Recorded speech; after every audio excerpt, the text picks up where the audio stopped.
السلام علیکم پیارے بچوں، آج میں آپ کو روزے کے آداب بتاؤں گی۔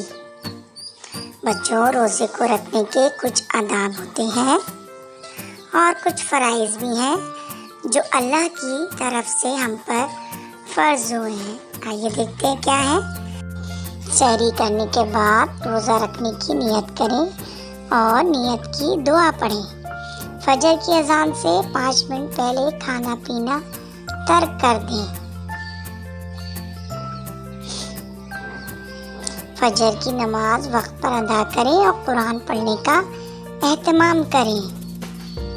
بچوں، روزے کی حالت میں جب ہو جھوٹ سے پرہیز کریں۔ اگر آپ کا روزہ نہ ہو تو کسی روزے دار کے سامنے کھانے پینے سے پرہیز کریں۔ اپنی تمام نمازوں کو باجماعت ادا کریں۔ نفلی عبادتوں کا زیادہ سے زیادہ اہتمام کریں۔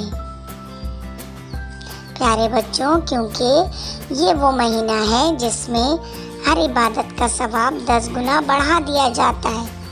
صدقات اور خیرات زیادہ سے زیادہ دیں اور فرض کی ہوئی زکوٰۃ کو ادا کریں۔ افطاری کے وقت تمام بڑوں کے ساتھ بیٹھ کر ایک دسترخوان پر تمیز سے افطار کریں۔ افطار سے پہلے کی دعا پڑھیں۔ پیارے بچوں، اگر آپ کو میرا یہ آداب پسند آئے ہوں تو پلیز میرے چینل کو سبسکرائب کریں، لائک کریں، شیئر کریں۔ اللہ حافظ۔